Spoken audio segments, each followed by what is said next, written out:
put all of these files in the shared drive. I recently uploaded all of our models. But the key to coming up with a good portfolio is coming up with good stock picks. And it's easier said than done. And you can see that it's a painstaking amount of work, and I'm showing you how to do it, and it's slow and it's tedious, but you know what? I think it's not such a bad thing to do it this way. So anyway, let's look at Alphabet, which I guess is Google. And I can go ahead and go to the SEC website. Now I know they're now kind of going through. Coke Zero is asking, is there a reason the size of your short positions are the same as your longs? Coke Zero is one of my favorites here. He's probably a key part of our chat. Well, I think if you have really good short selling ability, you're not taking excess risk by shorting a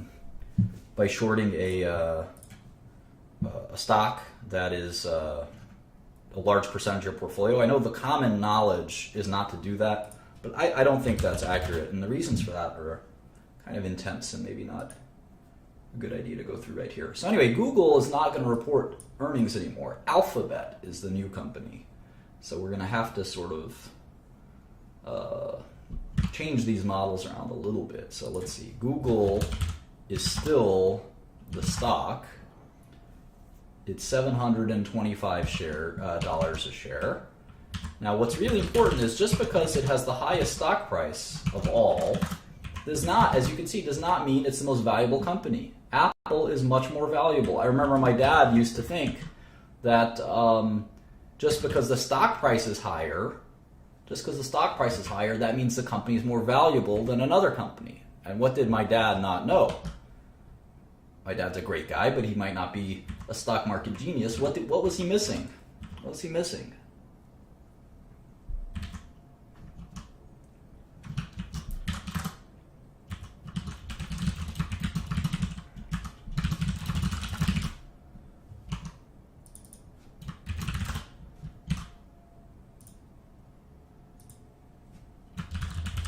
Shares outstanding, of course.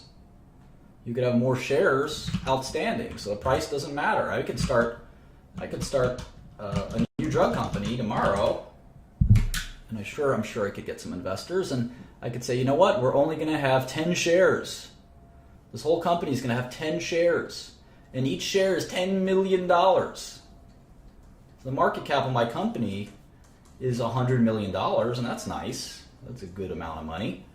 But, and each share is $10 million, and my Google's only $725 a share, but it doesn't really matter because they have almost 1 billion shares outstanding.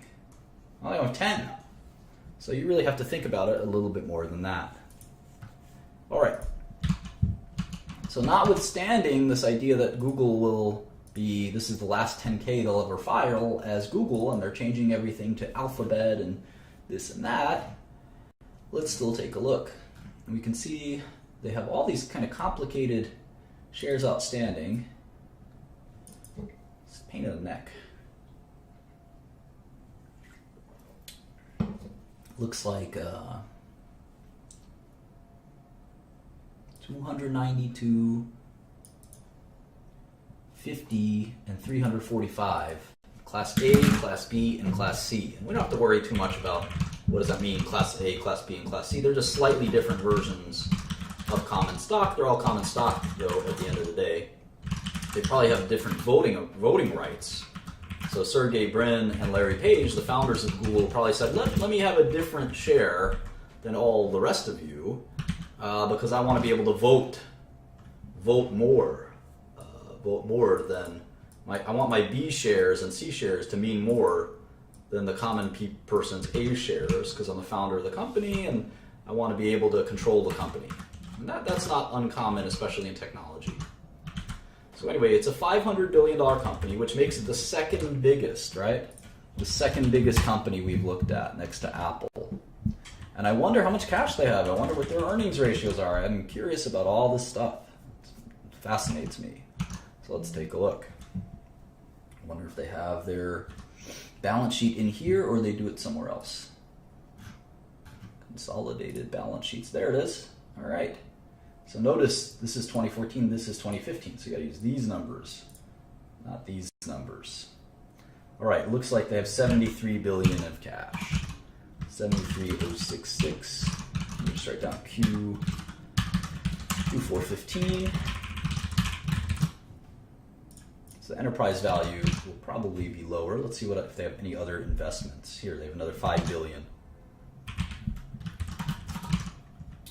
Yeah, I don't like the Alphabet name myself, but you know, that's their call. All right, so they have some debt. They've got some Google debt, 2 billion there. Where else? Short-term debt, another 3 billion. All right, so not much debt, mostly cash.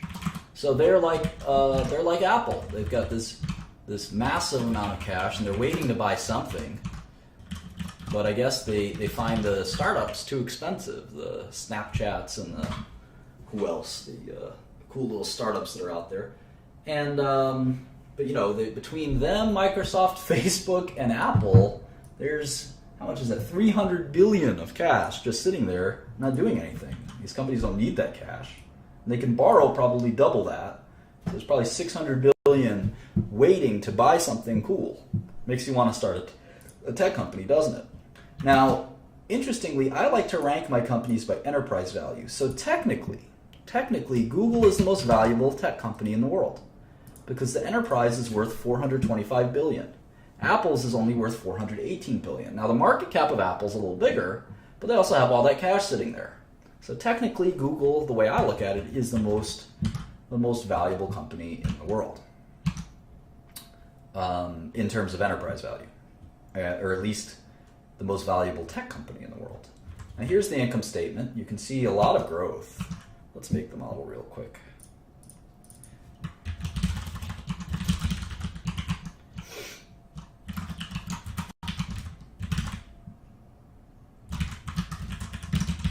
You can see a ton of growth. Revenue went from 55 billion to 66 billion to 74 billion. And those are all ads. Google is an ad machine. You can see revenue grew 14%, 19%. At one point, Google was growing a lot more. So these are more, I would call them pedestrian. These are still very high growth numbers. 14%. Let's see what Wall Street thinks 2016 will look like. And remember, you can get this from Yahoo too. You don't need a Bloomberg. So for revenue, Google, they're saying 71 billion. Now remember, they're going to move. Alphabet is kind of all messed up, right? Because is it A? Is Alphabet A? No. What's going to happen? This is so annoying. All right, 2015 revenue is 75 billion. So why doesn't that match up on Bloomberg? Well, either way, they're projecting 18% revenue growth. So maybe we can just put in that. So they don't expect revenue to slow down meaningfully. So you can see Google has 18% revenue growth. And the only company growing faster is Facebook. That's pretty interesting, right?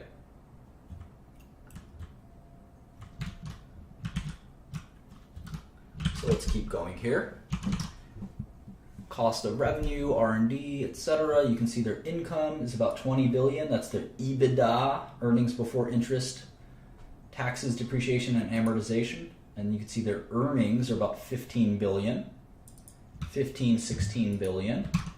So what's that? How many times earnings is that? If I have 16 billion, that is 26 times earnings. 16 billion. So maybe next year they'll do 17 billion. Just put in some placeholders.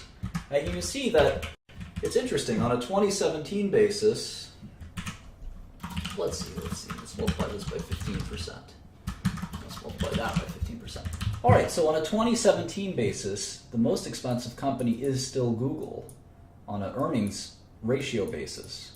And Facebook actually will be growing so fast, hopefully, that it's not the most expensive company. But of course, we still have to think about risk to cash flows. And we'll spend a lot of time doing that. But some of these ratios are interesting. Google is 3 times almost more expensive than Apple. That's how pessimistic the stock market is on Apple's earnings longevity. People think Google's earnings, even though they're smaller than Apple's, right? They're much smaller. Look at that. Apple's going to make 50 billion and Google's going to make 21 billion. But they're still worth the same amount. That's crazy. I mean, a company, as we've learned many times, a company is the present value of all the cash flows. And cash flows are earnings, right? So the fact that Apple is earning more money than Google and Microsoft combined. Look at that. For 2017, they'll earn more money than Apple and Microsoft combined.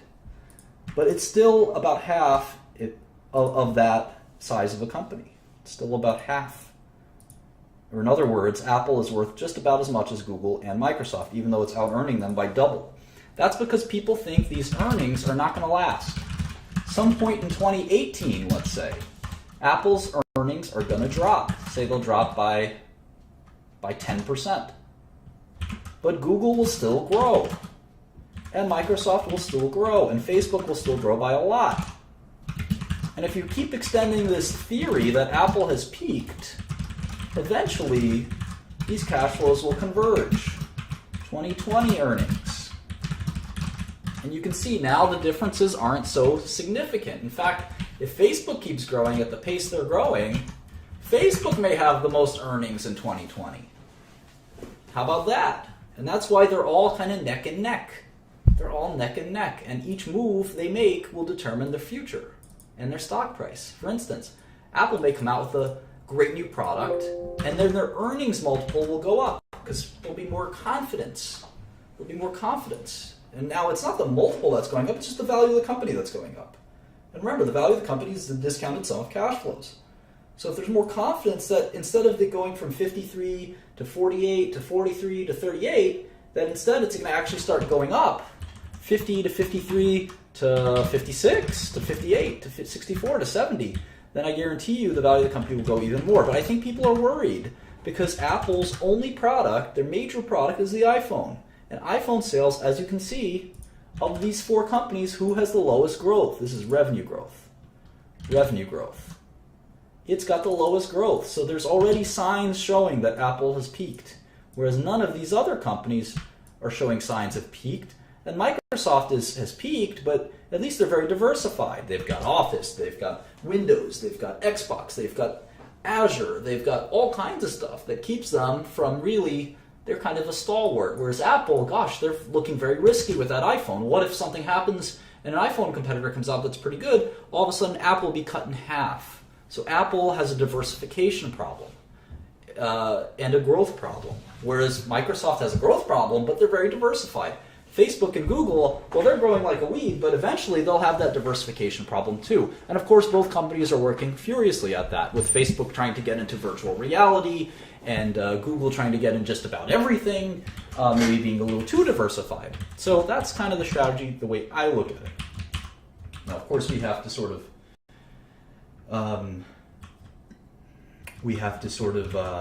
go into all of this in more detail, and we learn about their business model when we do that, right? That's the cool thing, going through these numbers. Now you can see their cash flow is actually a little bit better. Well, I don't know. If you exclude the D&A, it's about equal to net income, as the quick eyeball will tell us. And so the best way to do the annuals, as I've told you a few times, is to actually go to the 8K.